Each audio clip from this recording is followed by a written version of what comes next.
What's up, guys? This is Soundwave Jordan here. We are back once again with another video regarding Transformers The Last Knight. In today's video we are going to be doing a breakdown of the newly released TV spot that was released yesterday. For those who do not know, Paramount Pictures released a brand new TV spot for Transformers The Last Knight, and this TV spot was pretty much known as The Secret Past.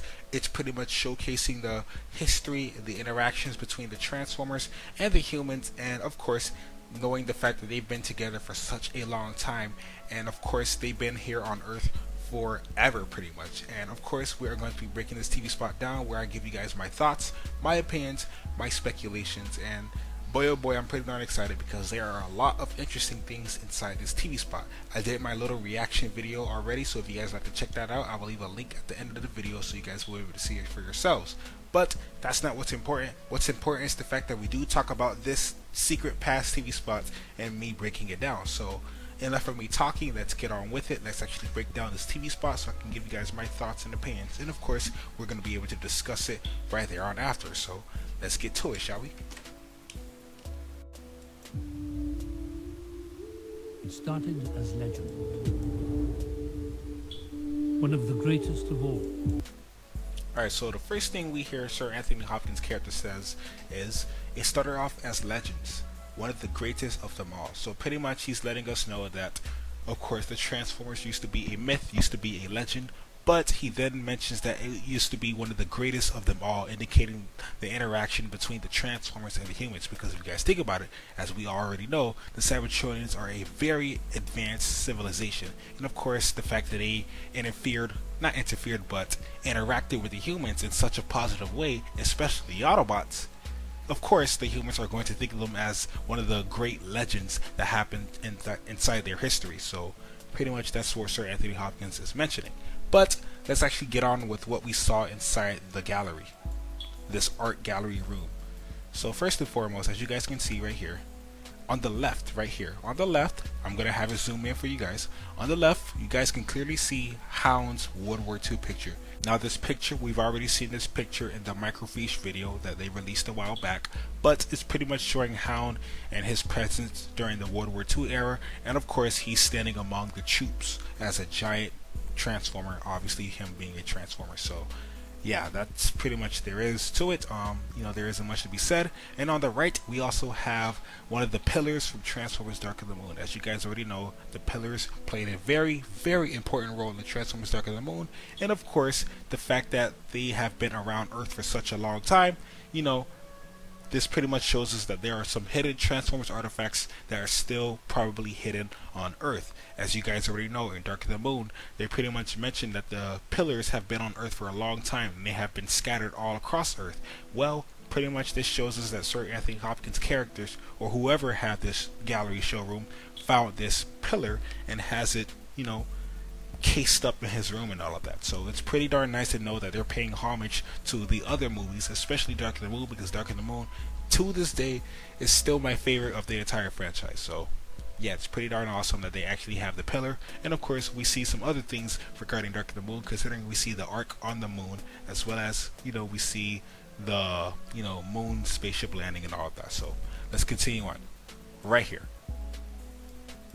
Okay, so first and foremost, as you guys can clearly see, the first thing we do see right now is Hound's picture. Don't dream of victory, fight for it. Join the army now. Medical Services Corps, United States Army. So pretty much this shows us that Hound used to be some type of medic or some type of medic transport truck. That's what I want to assume. I would like to assume that he transformed into a medic transport truck for the World War II soldiers, helping out the United States and helping out the humans in general. So as you guys already know, Hound, his character design is pretty much a reiteration of a standard World War soldier, and pretty much I'm assuming that Hound got most of his designs from these troopers, because if you guys look at Hound, literally everything regarding him, his design, his transformations, his style, his way of handling things, is pretty much a perfect representation of a World War soldier. And that's where I like to assume that's where Hound got his little theme from. He got his little theme from his presence during World War II, and I gotta say it's pretty darn awesome. Also, something else I would like to point out inside this gallery is the fact that we see Archibald Witwicky. That's right, guys. Two pictures to the right of Hound, you guys can see Archibald Witwicky. For those who do not know who Archibald Witwicky is, which I'll be extremely surprised, he's pretty much one of the most important figures in terms of the Transformers history. Why? Well, he discovered Megatron, where Megatron crashed inside of the Arctic. He was the one who found the cavern where Megatron crashed into, activated his coordination system, therefore getting himself blind, and of course, the coordinates got translated onto his glasses, and Transformers saga started from there with the 2007 movie. So I like the fact they have him mentioned from the first movie, as well as they have him listed as under the Explorers magazine. I really like that, because they're paying homage to the original films, and they're letting us know that, hey, we haven't forgot about the other films. These other films, they're still part of the Transformers history. There's just a lot more to it than meets the eye. And I gotta say, Paramount, Hasbro, the writers' room, everything they did regarding this film, I'm very impressed. Hopefully they're able to keep it, stabilized, well constructed and all of that. I don't want it to be sloppy. So yeah, pretty much you see Archibald Witwicky. He's two pictures to the right of Hound, and it's pretty darn awesome. We also see the Optimus Prime poster where he says he's the enemy, as well as we see a Decepticon protoform at the below where it says it's watching you. We also see Bumblebee at the bottom right of the Decepticon poster where it says it's watching you. You see Bumblebee's face. We also see another Bumblebee poster on the top left picture of Hound. It shows him that he's part of the United States Air Force, and he's helping the United States Army. We also see another picture of Bumblebee all the way to the left where it says Elite. Now, I cannot zoom in extremely fast with this, or extremely clear. However, there is something I want to show you guys. If you guys look at that picture of Bumblebee all the way to the left, there is something on his back. That's right. There is something on his back. And now, I'm not trying to say that this is what it is, but this looks like that hammer that we see Bumblebee using inside of the Transformers trailer. If you guys look extremely closely, there is something on Bumblebee's back, and it resembles a hammer or axe type of figure, or perhaps it's just a random gun, but there is something on Bumblebee's back, and I want to say that it resembles the hammer, at least the shape of it. What do you guys think about this, actually? Do you guys feel like this hammer is one of Bumblebee's signature weapons, and he decides to use it again against Optimus Prime in one of his hardest and most difficult battles? I mean, if that's the case, that's pretty darn interesting, but this is just a speculation, something I saw, and perhaps this is the hammer, perhaps it's not, but I have to admit, it does have the shape of the hammer, at least in my opinion. So I just wanted to share that with you guys.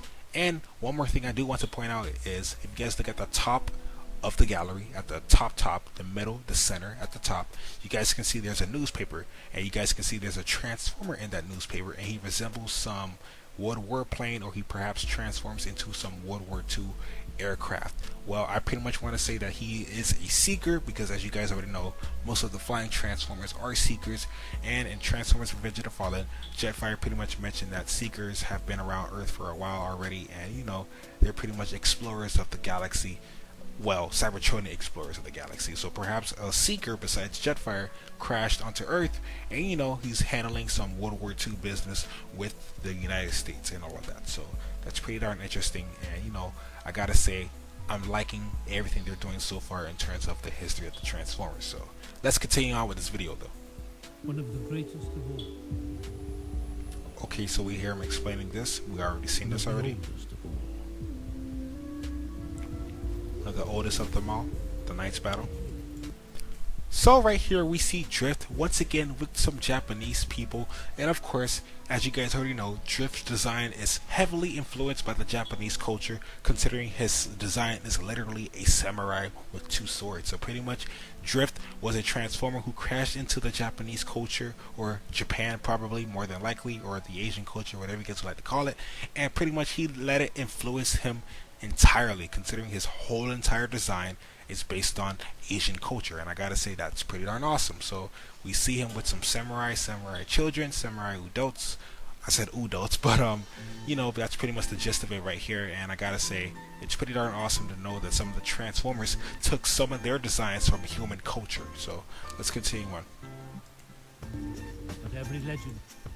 Right here, this is something I want to talk about. Now, this is just a speculation I have in mind, and this is just a theory, right? So let me explain it to you guys. As you guys already know, Drift used to be a Decepticon in the movie universe. Drift used to be a Decepticon. And as you guys already know, during World War II, there were many battles going on, obviously, right?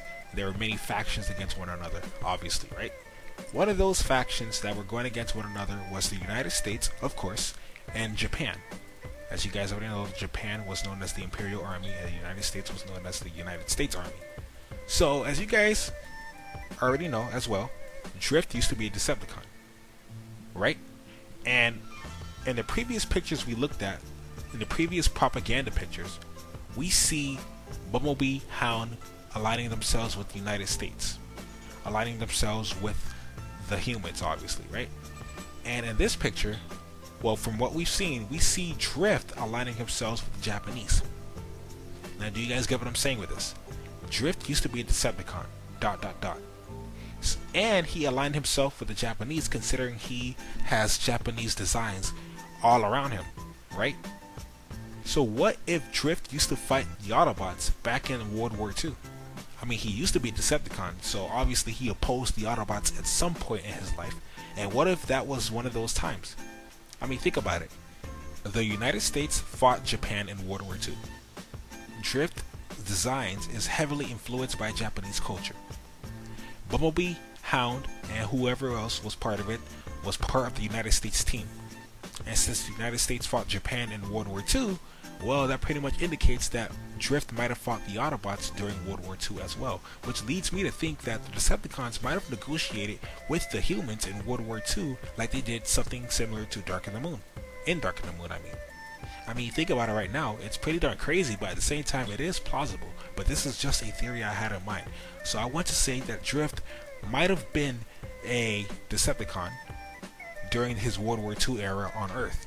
Because, I mean, think about it right now. He's heavily influenced by the Japanese culture. And, of course, the United States fought the Japanese during World War II.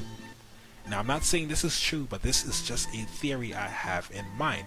And you guys already know, the humans and the Transformers, they pretty much had a lot of interactions. Some of them are awesome, some of them are evil, and as you guys already know, we've seen it in Dark in the Moon, these interactions can be extremely, extremely evil. But my question is, when does Drift convert into an Autobot, and when does he meet Optimus Prime?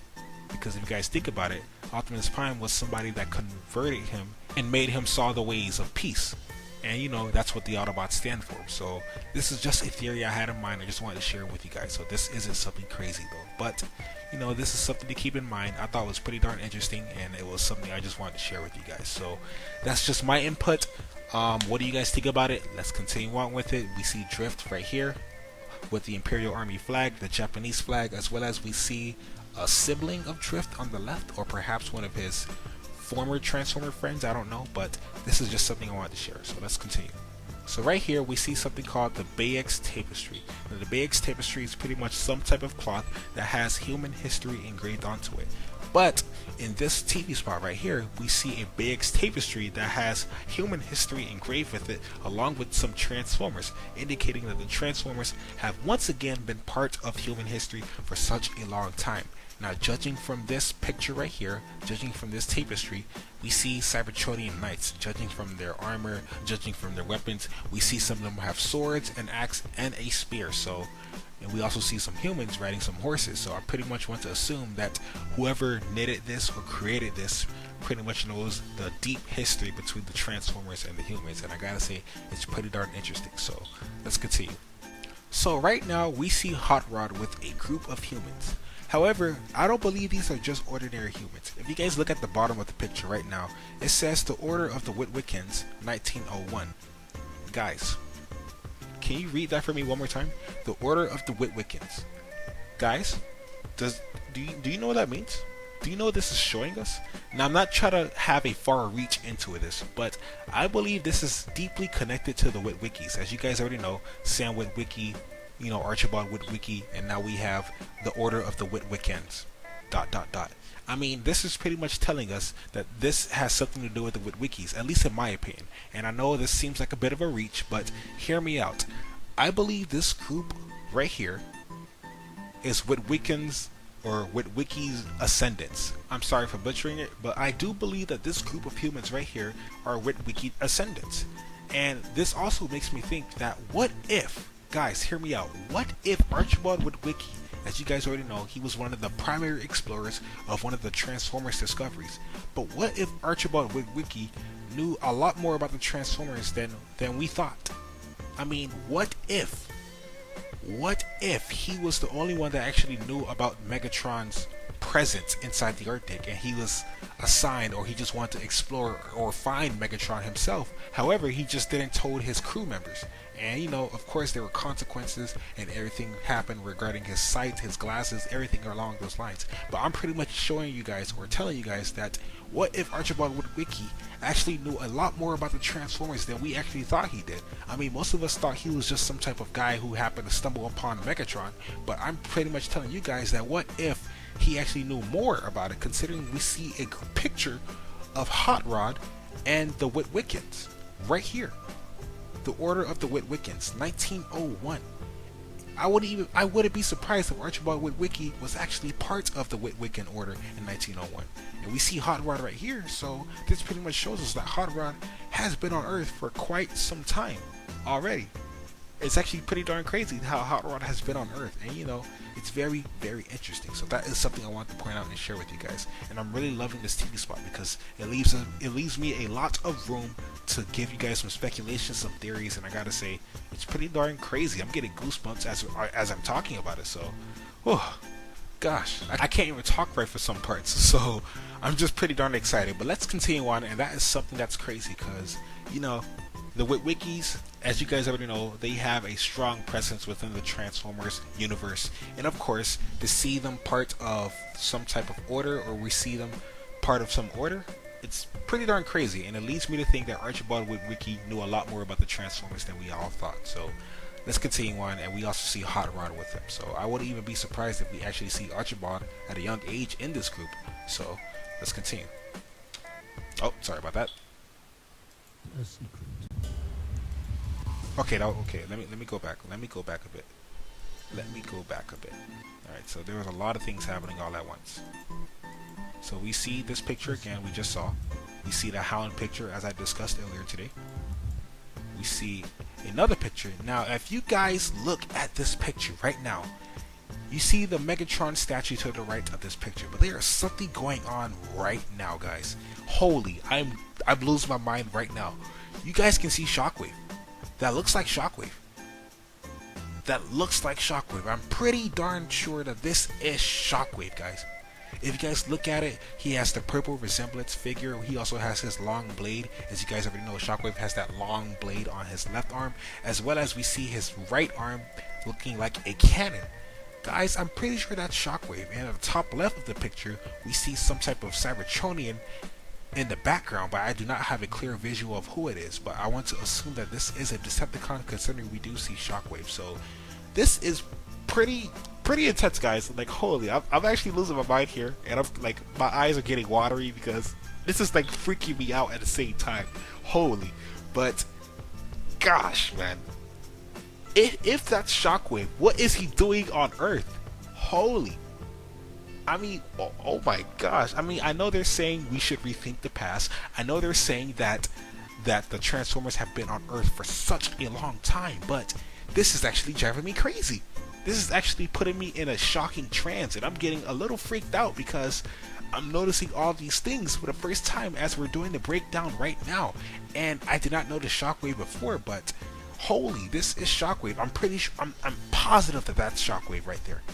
And I'm positive that's Shockwave. Like, holy. And at the top left of the picture, I do not know who that is. I want to assume it's Megatron, but I could be wrong.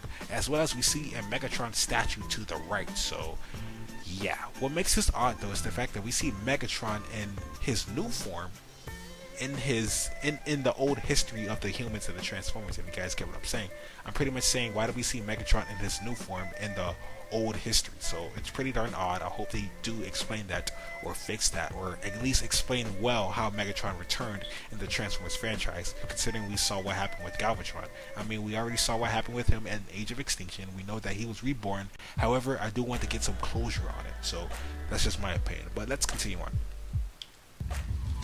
Okay, they went a little too fast once again. And I'm pretty sure that's Megatron right there. Pretty sure. Alright, so we see Bulldog right here. Let's go back a bit. We see Abraham Lincoln.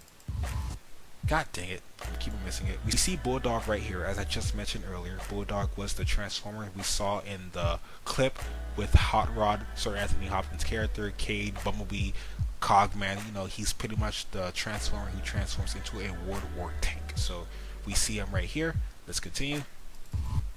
We see another character, Frederick Douglass. Never mind. We see a Decepticon destroying something with humans running away, or I would like to assume those are humans running away. But guys, I do believe that this is Megatron right here. I do believe that is Megatron. Now, if you guys think about it right now, they never really explained the origins of Megatron besides him crashing onto Earth into the Arctic, or him ending up in the Arctic, or perhaps from what they told us, maybe everything they did tell us about Transformers, about Megatron crashing, about all of this, about all of that, maybe those were all lies. Think about it. Maybe the writers of Transformers 5 set up this entire film to make it seem like they were lying to us, or the history of the Transformers from the previous movie has been lying to us, making us think that this happened, but this actually happened. Which is actually kind of crazy, because we all assumed that Megatron was landed into the Arctic. But what if he was never even crashed into the Arctic? What if he just ended up there by some type of mistake? Or perhaps he was trapped under there? I don't know. But it's pretty darn shocking, and I want to assume that this is Megatron due to the type of armor we see on his chest, as well as, if you guys can look close, I'm going to have it zoomed in for you guys. You guys can actually see that faceplate resemblance of his mask. So yeah, that's pretty darn crazy. And my idea is, what's he even doing here? What is he doing? I mean, of course he is a destructive individual, but I mean, why is he doing this? What does he want? What's his purpose for it? That's what I'm curious about. But obviously we cannot tell. We just see smoke, giant Cybertronian obviously, and you know, he is causing some destruction among the field. So let's continue. They have been here. They have been here forever. So those are the Cybertronian Knights, obviously. Shadows. In the shadows. To protect Earth. So, as I mentioned in my reaction video, Sir Anthony Hopkins has stated that the Transformers have been here forever in the shadows to protect Earth from what's coming. And I made a prediction saying that Quintessa, obviously, she wants something to do with Earth. Perhaps she's trying to destroy it, perhaps she's trying to control it, perhaps she's trying to cyberform it. Who knows? But pretty much the Transformers, their objective is to protect Earth at all costs, at least from what Sir Anthony Hopkins' character is telling us. They've been pretty much tasked to protect Earth. But my question is, why are they tasked to protect Earth? I do hope they do explain that in the film, because of course I would like to know why they are tasked to protect Earth, and of course who taxed them, not taxed, but who tasked them to protect the Earth.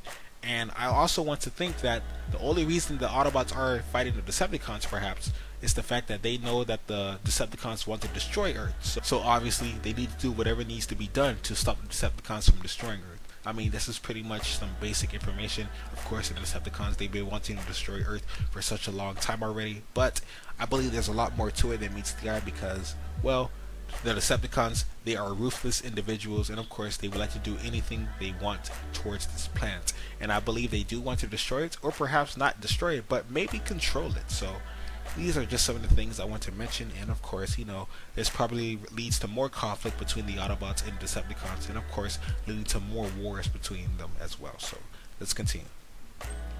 From what was destined to arrive. From what was destined to arrive. So pretty much, as I mentioned to you guys just earlier, pretty much where I like to assume that giant organic Cybertron looking thing, it was destined to arrive at Earth at some point. It was gonna happen to Earth no matter what. It was coming to Earth no matter what. And I do believe that Quintessa is behind all of this, considering she is a hidden antagonist of the film. Of course, they're not revealing much about her, but obviously she is one of the main puppeteers of the film, considering that she has an influence over Optimus Prime. So yeah, that's pretty much what I think. The organic Cybertron looking thingy, I do believe that that was destined to arrive at Earth at some point and do whatever it is going to be doing to Earth. So let's continue though. God dang it, sorry about that. 1,000 years we've kept it hidden. 1,000 years we kept it hidden. We see a person transforming and pow, pow, pow, pow. Alright, so first and foremost, I gotta show you guys this right now. When I first saw this in the TV spot by myself in my reaction video and all of that, I said to myself, who on earth is transforming right here? Well, from doing a lot of research and hearing what other people had to say on forums, on Instagram, and other YouTube comment pages and all of that, people are assuming that this is Bumblebee. And I have to admit, I gotta agree with them. I do believe that this is Bumblebee. Now, why do you guys think I believe this is Bumblebee? Well, of course, let me show you guys right now. So we see him something transform, obviously. A transformation, obviously. We see guns, pow, pow, pow, pow, pow. But look right here. Look right here. Look right there, guys. I'm gonna have it zoomed in for you. Look at the head of this transformer. Look at the head of this transformer. Does it not resemble Bumblebee? As you guys already know, when Bumblebee has his mask up, he has the little pieces sticking out. And pretty much this resembles the head of Bumblebee right here. Now this is at the 45-second mark. I'm going to go back a bit towards the beginning of this video. Right here. Look at the picture on the right. Let's go back once again. Look at the picture of the right. On the right. You guys see the picture of Bumblebee all the way to the right? And look at the picture on the 45 mark. Oh, that's awkward. Right here. I'm pretty much telling you guys that these heads, these head shapes, are extremely similar to one another, considering Bumblebee's mask, faceplate, whatever you guys would like to call it, it goes upward and it has it sticking out of his head or something along those lines. As well as, I want to say that Bumblebee actually transforms into some type of buggy. Well, it's not a buggy exactly, but you can say that it resembles a buggy to some certain extent, and if that is the case, it pretty much pays homage to G1, because as you guys already know, Bumblebee transformed into a buggy vehicle. So that's pretty darn interesting if that is the case. But I do believe that this is Bumblebee and he is attacking the Nazi army. Now my question is, why on earth is Bumblebee even attacking the Nazi army? Well, pretty much as I mentioned to you guys earlier, Bumblebee is part of the United States Army, at least in the World War II era. And of course, you know, he aligned himself with the United States Army, and since they were in a war with the Nazis, with the Germany, with Japanese, all of that, he's pretty much tasked to do these things to help clean up Earth, to help clean up the world. And as you guys already heard Sir Anthony Hopkins' character said, the Transformers are here to protect Earth, to make sure Earth doesn't get harmed. So of course, the Transformers have to do some things to make sure the humans don't end up killing themselves, right? So I want to assume that the United States and Bumblebee, they did some missions together, obviously. And you know, one of those missions was Bumblebee going towards the Nazi mansion or Nazi area and, you know, cleaning it up, wiping them out, because that's pretty much what's going on right here. As you guys already know, the Nazi army was a powerful force, and it was pretty much a huge disturbance to the human race. And of course, with Bumblebee showing up in this clip right here, he's pretty much protecting humanity from killing itself, therefore protecting Earth. So that's pretty darn interesting. That's just something I want to share though. So let's take a look at the scene one more time, because the transformation was freaking amazing. Kept it hidden. Look at that. Pow, pow. Look at those guns. Of And we see Optimus Prime. Transformers. And that looks like Bumblebee to the right. And as I mentioned before, if you guys look at the little helmet or head of Bumblebee, it pretty much has that little black piece sticking out, or those little pieces sticking out of his head, indicating that his mask is upward on his face. So yeah guys, whew, this is pretty darn scary. Pretty darn scary.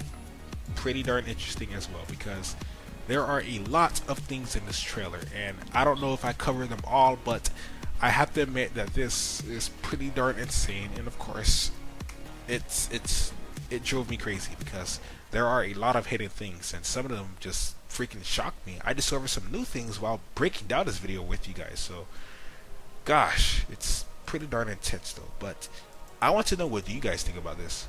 What do you guys think about this whole entire TV spot? What are your theories? What are your speculations? Do you guys disagree with me? Do you guys agree with me? Just let me know in the comment section below, because I would love to have a nice discussion with you guys, because there are a lot of things in this trailer, in this TV spot, and my oh my, it's pretty crazy what's been happening regarding the history of the Transformers and the humans. There's a lot more to it than meets the eye, and like I told you guys before, they are destined to protect the Earth from something, and that is the organic Cybertron, I believe. So, gosh, this is pretty crazy. I believe there are a lot of lies that are mentioned in the history of the Transformers. I believe Archibald Witwicky knew more about the Transformers than we suspected. I do believe that he was part of that Witwiccan cult, clan, or group, whatever that order. I do believe he was part of that, as well as I do believe that what they've been telling us in the past films are lies of the Transformers history. So it's pretty crazy. It's pretty darn crazy. But you know, I would love to know what you guys think about this in the comment section below. But with that being said though, guys, that's all I really had to say for today's video. Like I mentioned to you guys, I would love to know your discussions and your thoughts and everything regarding this TV spot, because everything right now is pretty darn intense, and of course I'd love to be able to talk about it with you guys. So you know, yeah. But like I said to you guys, that's all I had to say for today's video. I will leave all links inside the description so you guys will be able to check it out yourselves, and you know, hopefully we'll be able to talk about some things regarding what happens in this trailer. With that being said though, guys, thank you guys for watching nonetheless. This is SOBOLOV Jordan here. Peace, late. Be sure to follow me on Twitter, as well as have a lovely, awesome, splendid day.